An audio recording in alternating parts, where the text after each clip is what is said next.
That's recording. Bah, bah, bah. There we go. I can sync that up now. Perfect. Welcome to the go-karting 10k Q&A. I can't actually believe I'm saying those words. 10,000 subscribers, and it's not even been a year yet. Let me just say, first off, thank you. Seriously. Ever since I started doing this, my goal was to have a channel with content that I'm proud of, with a cool community of viewers, and now I have exactly that. I asked said cool viewers to give me some Q&A questions, and I've compiled a couple here that I thought would be the most interesting. That's why I keep looking off to the side. I've got a script. I got very camera shy the moment that this started. So the first question is from BobbyFR06, and he asks, how did you get into karting? Good question. I got into karting after I was invited to a innocuous Fastlane session by Ryan and Josh sometime last year. I was bored. I knew them from Discord because we did Destiny raids occasionally, and they just casually invited me to a session at Fastlane. I had a ton of fun, so I went to another Fastlane session with them. Then I went to a Midland karting session with them. Then another Midland karting session with them. And then eventually I bought my own suit, started going to Fastlane regularly, and now it's ruined my life. Seriously, I go karting once, sometimes twice a week, usually at Fastlane, so if you're within the area of Stoke-on-Trent, you can usually catch me at Fastlane karting if you're lucky. But yeah, that was pretty much how this whole roller coaster all started, really.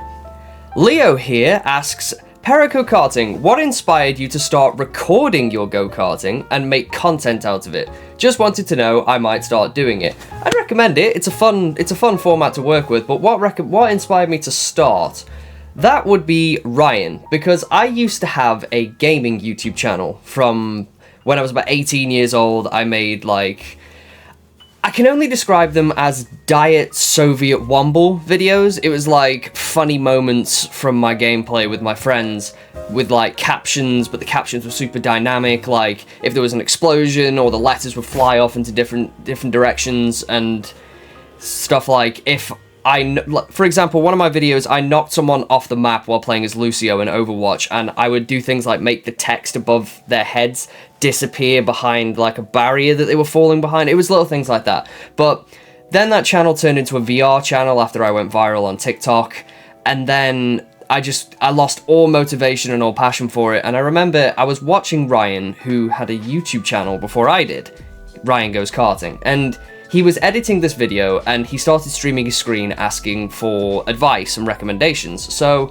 I started giving him little tips and tricks here and there, and then it made me realize, man, I miss editing. I miss making videos, but gaming is so oversaturated now, and I don't find any enjoyment out of making gaming videos.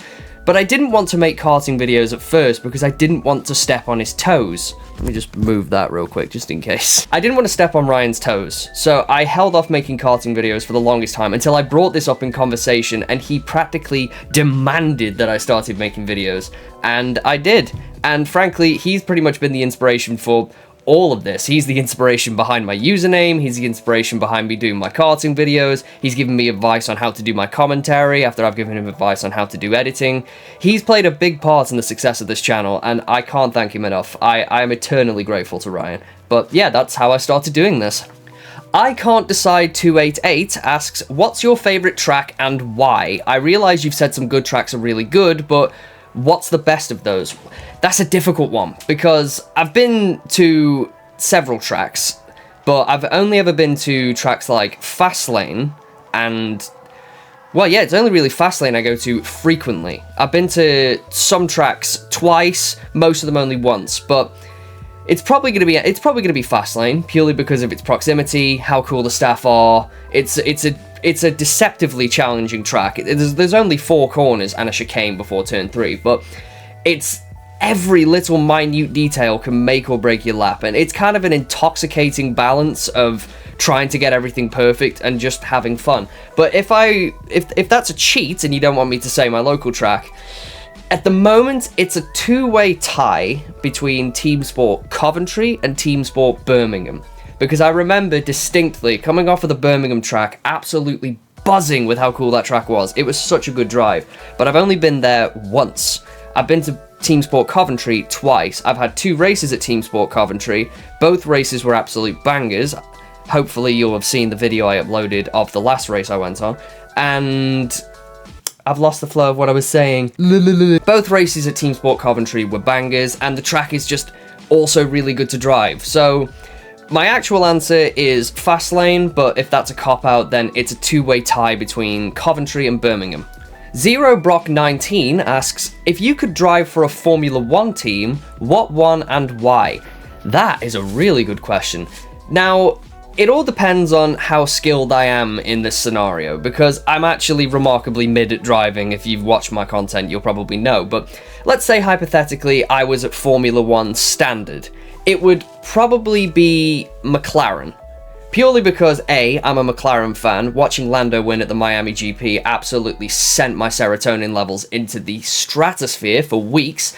Let's go! Also, Oscar Piastri's definitely got a win coming soon. Absolutely, that's just gonna happen. And two, it just seems like a really cool team. It's like whenever you see like social media stuff of McLaren, it's like, oh, there's a red flag. The mechanics are out there playing Uno together. Zach Brown seems like he's, you know, the cool uncle type of guy. Then again, so does Fred Vasseur. There's a great little dynamic going on between McLaren and Ferrari right now. It's fantastic. I love on-track rivalry and off-track camaraderie. It's a fantastic mix. But let's say that I was drafted into Formula One for some reason or other at my current driving standard. I would probably drive for Kick Sauber. And the reason for that is Kick Sauber are nowhere. There is zero expectation for a Kick Sauber driver. Barely anyone even remembers who the team principal is for Kick Sauber. I don't know off the top of my head. So if I do something stupid and come last, it's like, well, it's Kick Sauber, who cares? I'll go in the history books as one of the worst F1 drivers to ever, go on the track, but hey, I've been an F1 driver and I haven't ruined a good team's chances in the championship, so I'll take it. Carts Against Humanity legend asks, how long does it roughly take to make each video?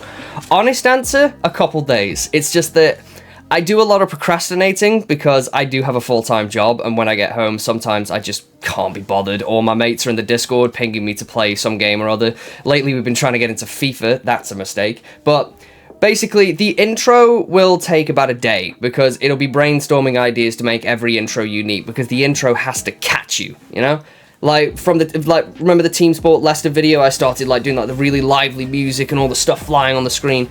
That's what I had to do to make that video lively, and then I did the same thing with Nottingham, and then I tried to do the same thing with Three Sisters Circuit, didn't quite capture it in that one. The Coventry video, I'm very proud of the intro in the Coventry video. I thought that was really cool. Not to toot my own horn, of course. The commentary itself takes about a day. There's a lot of re-recording because what I'll do is I'll cut the video as I'm commentating, and then I'll just try and talk over what's going on. Sometimes something unexpected will happen and I'll have to restart to accommodate what I'm actually recording over. Sometimes I'll just completely fluff my sentence and I'll have to start over. So the commentary can take a day or two depending on how eloquent I am with my verbiage. It doesn't take too long, it's just that I make it take long because I'm lazy. On the Fast Track asks, would you drive an owner-driver kart? Maybe. It's a very financially demanding thing, because first of all, you've got to get the kart, which depending on what kind of kart you go for, can cost between 2,000 to 5,000, sometimes even more expensive. It's maintaining the kart, all the parts, all the maintenance, tires especially. Tires absolutely drain the bank accounts of owner drivers, and on my current income as a working class pleb, I don't really have the facilities to regularly run an owner kart. Maybe in the future, if, fingers crossed, knock on wood, wish upon a star, all that nonsense, if this channel takes off and I start making admirable amounts of revenue, maybe I could, invest that into an owner kart and maybe start doing owner kart content as well, but as it currently stands, not quite. Don't really have the money for it, but we'll see. Now, I've got a lot of questions from a bunch of people asking me if I'll go to a certain track, and you'll probably notice that I'm the kind of loser who owns a whiteboard. That's not initially what I bought it for, but I wrote tracks to visit on there, and I started writing down recommendations. This was ages ago, before my comment section became unreadable, and I've written at the bottom, everywhere. I gotta learn to drive first. I am in the process of learning how to drive. I'm pretty much of the tail end of it at the moment. My driving instructor grades every little thing from 0 to 8, and I'm currently doing 7.5. So I've got my theory test in July. I'm hoping if I can grab up a cancellation, and hopefully if the test goes well, I will definitely be on the road within this year, maybe within the next few months. And as soon as that happens, all of them, every single week, I might even be able to start uploading weekly if I can find the motivation for it. But yes, I will go. If there is a track within the UK, I definitely will go to it in the future. The channel's still in kind of a proto stage. It's like the first year of the channel. I've only got 15 full-length videos on the channel. A figure that blew my mind considering how many subscribers I have, but trust me, as soon as I pass my driving test, that will be the game changer. I will be all over the shop. This one's from Will, who asks, who's the best defensive driver you've been up against? Now, I have had 2 notable instances of trying to battle a defensive driver in my videos. The first one is, of course, Ryan. Ryan definitely knows how to get in the way, to be honest, but he's usually hampered by his terrible kart luck, so I was able to just breeze past him. And then there was also Kiefer in the Coventry video, who kept me behind for a staggering amount. I think it was like something like 6 or 7 laps he kept me behind.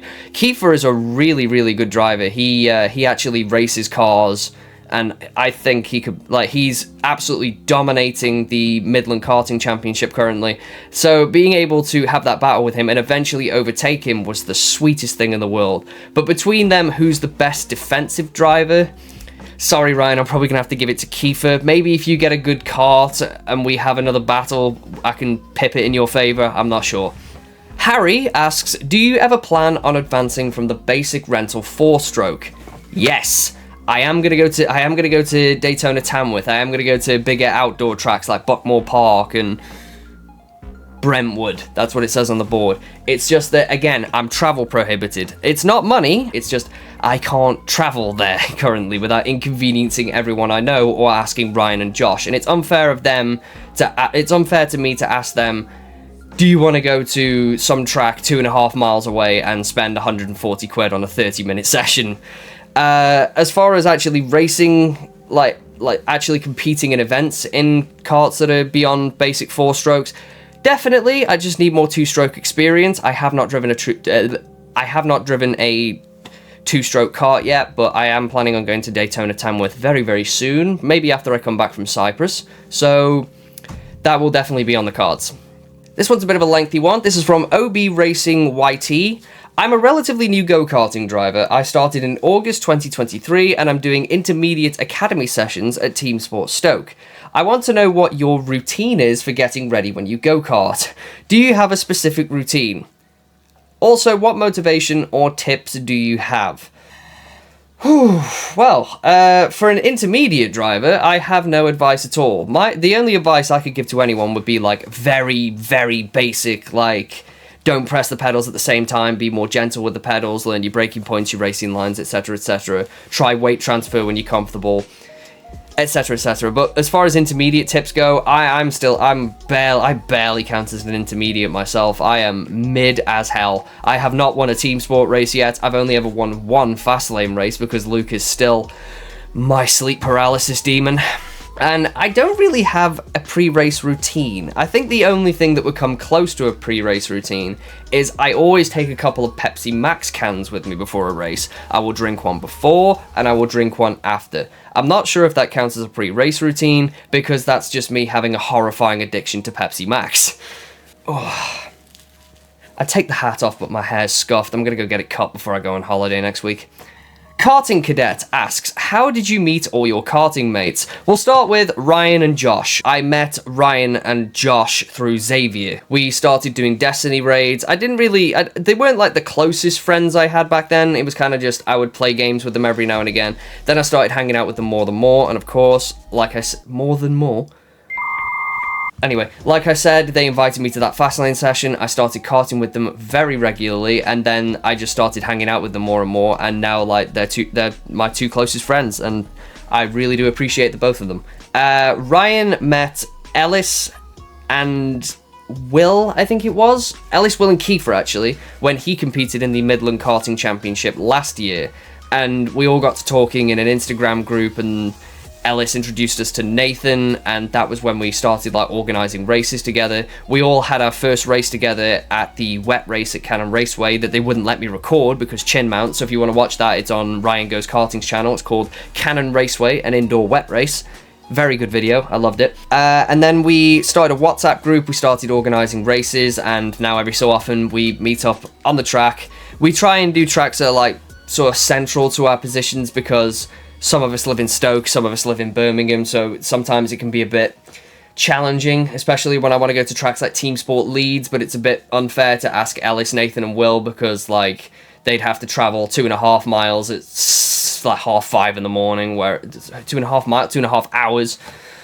See, I'm very camera shy. I don't do camera work. That was how I met all of them. There are a couple like side characters, like of course there's Xavier, who like I met through my older group of friends. He appears like every now and again. You've got Jack and Sophie. They showed up to the last race that I uploaded. Maybe they'll show up to more races in the future. I'm sure that we'll add a couple more people to the group. Of course, there's also Luke. I meet him at Fastlane every single week. He is my nightmare because I can't get past him because he's too quick. I'll get him one day. I will. I'll get him one day. But yeah, that's how I met everyone. Dr. Prisoner asks, out of all the Team Sport tracks you've been to, what are your top 3?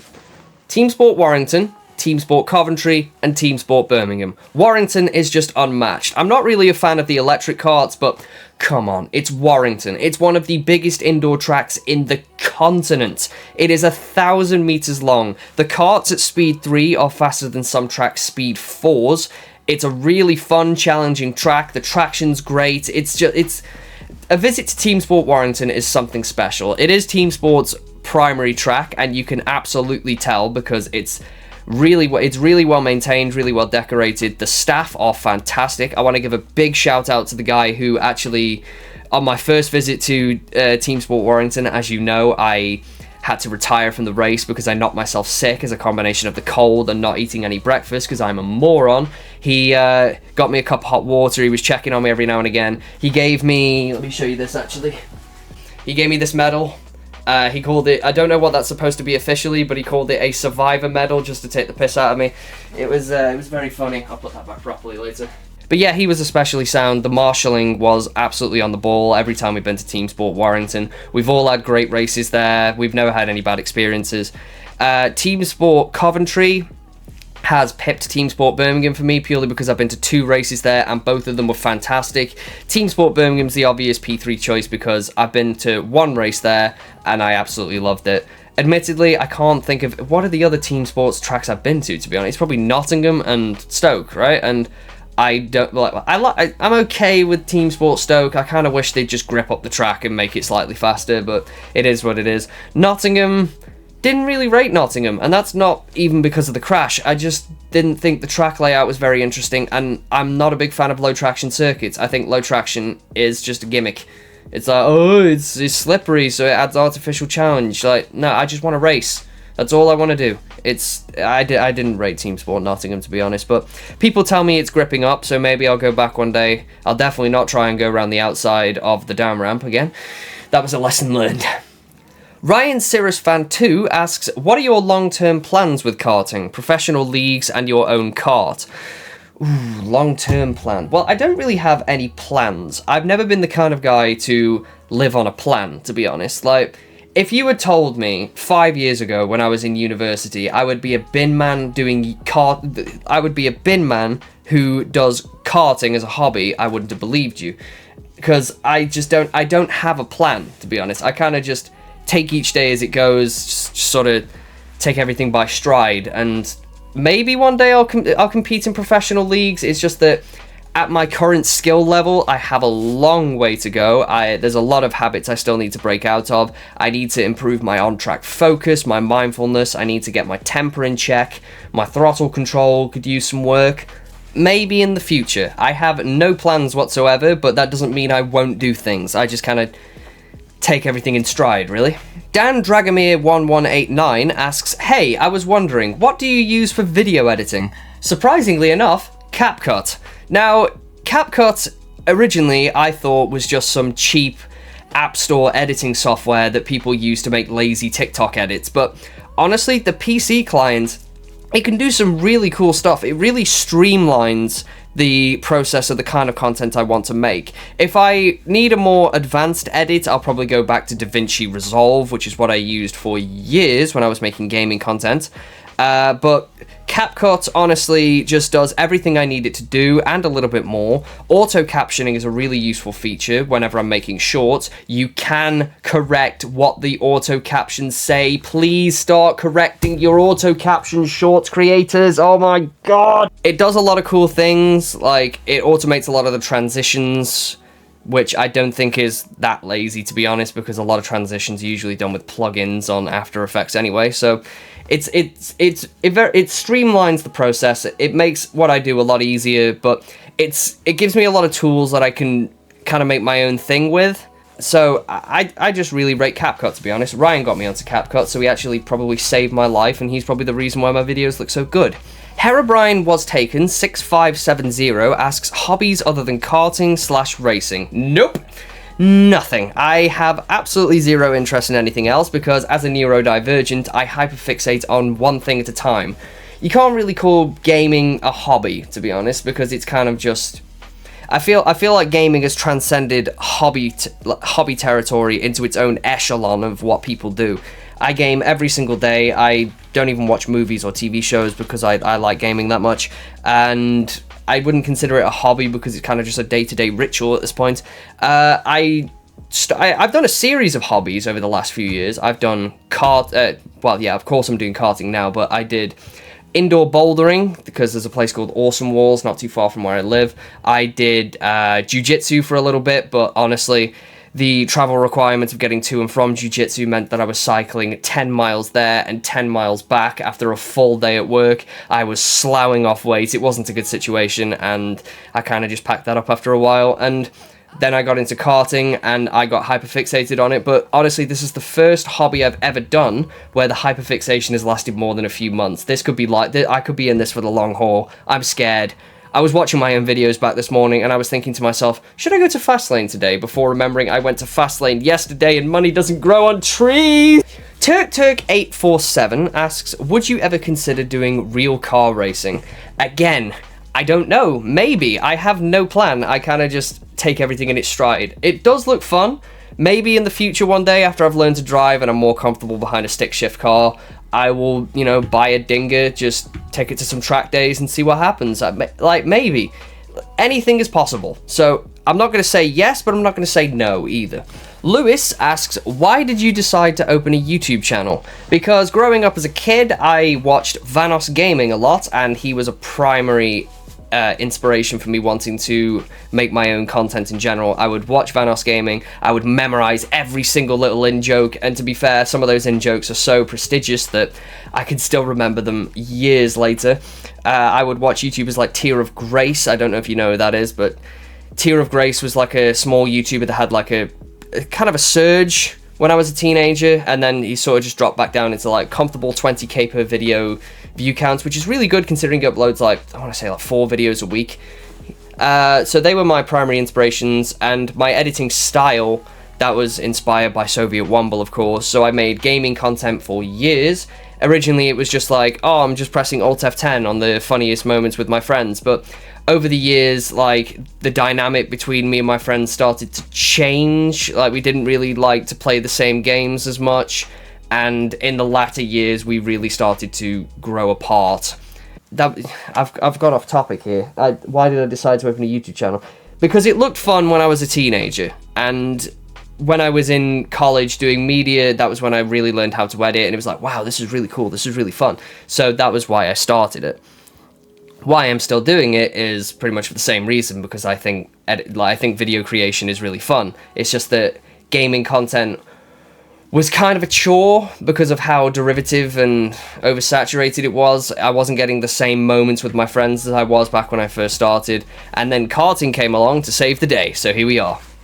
Trace X asks, favourite place to eat? Fast food, sit down, special occasion. I figured I'd ask a non-jarring question to get to know the real Perico. Congrats, man, well deserved. Thank you, Trace. I'm going to take those as 3 separate categories. Fast food's probably going to be the hardest for me because I don't. It really depends on what mood I'm in, to be honest. Because fast food, it's difficult to quantify an absolute favorite because I would slaughter a McCrispy from McDonald's right now. As a matter of fact, I might actually go after I record this. Sometimes I like a meatball marinara from Subway. Sometimes I'll be walking home from the train station and I will absolutely slaughter a popcorn chicken box from KFC. But if you put a gun to my head and told me that I'm only allowed to order from one restaurant for the rest of my life, I'd probably gonna have to be boring and say McDonald's, to be honest. As for a sit-down restaurant, there's a couple of good restaurants near me. There's the Weather Vane, there's the Reginald Mitchell Weatherspoons in Hanley. There's a lovely carvery place called the Ashbank that I like to go to every now and again. I could slaughter a carvery as well. So, like, I'm the kind of guy who doesn't really have definitive favorites. I've only got 2 definitive favorites in the world. That's my favorite video game, and that's my favorite drink. My favorite drink is Pepsi Max, and my favorite video game is Hotline Miami 2. I'm off topic again. As for a special occasion, again, I couldn't really tell you. But, like, sometimes we like to go to sort of fancier Indian restaurants. There's one in Stoke Town Centre. I've completely forgot what it's called, but yeah, I'm sorry for the very underwhelming answer to that question. I'm the kind of guy to not really have favorites. I have like a list of favorites depending on my mood. Callum asks, what's your dog's name? I have 3 dogs. The first is a Chalky, that's a Chihuahua Yorkie crossbreed named Minnie. The second one is another Chalky, more Chihuahua, the daughter of Minnie, named China. I don't think that's a dog, I think that's a bloody marsupial. And the newest addition to our family is a Staffordshire Bull Terrier by the name of Diamond, who is currently in her Velociraptor puppy phase and keeps trying to kill all of us. She's deaf, so training is actually a bit more of a challenge than it is normal dogs, but she's a sweet little thing. She's absolutely adorable. She's gonna grow up to be a really well-behaved dog. We'll make sure of that. And she's helped us a lot through the grieving process of losing our first Staffordshire Bull Terrier. I had a Staffy called Buster from when I was like a young kid, and we lost him at the beginning, at the end of last year. It was a bit of a dampener on Christmas celebrations, and I do have him as my lock screen on my phone because I've found a really good photo of him. I do miss him, but Diamond is definitely helping us through the grieving process, and well, yep, those are my dogs. And the final question is from my sleep paralysis demon himself, Luke. He asks, except for Formula 1, what other motorsports do you take an interest in, and what do you think of them?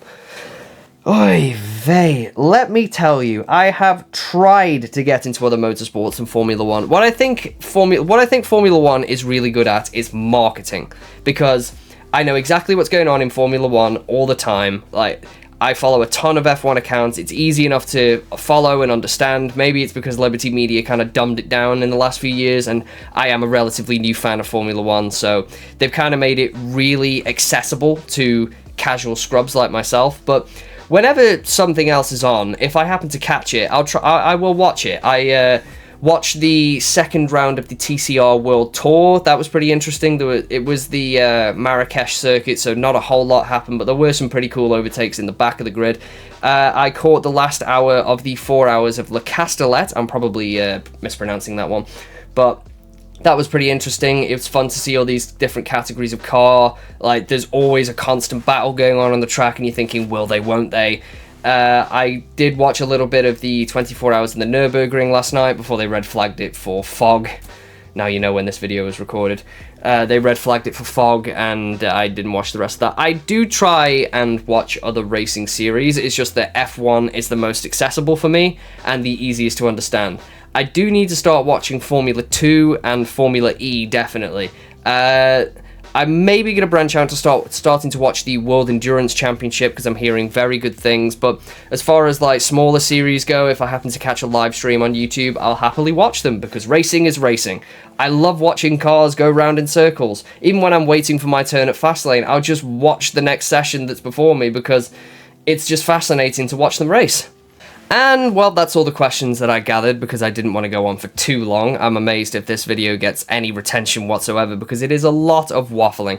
And I just want to say thank you so much for this, because having a channel with 10,000 subscribers was the kind of modest little dream I had when I started YouTube about 5-6 years ago now. And well, here I am doing a Q&A in my race suit at 11 o'clock in the morning on a random Sunday, and just seeing all the support from all of you in my comments section and on my Discord server, links in the description if you want to chat with us. We're all a bunch of cool people.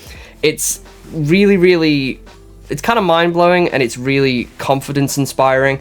If I do want to get a bit heavy, about a year ago I was in kind of a dark place mentally.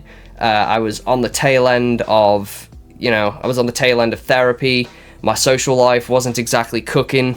My romantic life is still dead, to be honest, and it still probably will be, but I'm more at peace with that now. And this hobby that I have now is kind of given me a foundation. It's like I'm very grateful for this hobby. I'm very grateful for all the support I get from doing my second hobby, which is of course video editing. Well, there's an answer. There's my other hobby. It's video creation. And also I'm really grateful for the likes of Ryan and Josh. They are two incredibly supportive friends. Ryan has been pretty much a massive inspiration for the majority of the channel. It's like anytime I finish a video, they'll hop in a Discord call because they want to watch it first, and they'll give me feedback, and they'll say like really supportive stuff. But that's pretty much all I've got for today. I want to thank you very much for watching this Q&A. Maybe there'll be another one if this channel continues to grow, because even while I was making this, I've gone up a bunch of hundreds more subscribers. It's absolutely mind-blowing. I'm going to continue making videos regardless of if the view counts come in or not, because I absolutely adore doing this. But if you stick around for everything I do in the future, well, welcome, and thank you very much for watching. Until next time.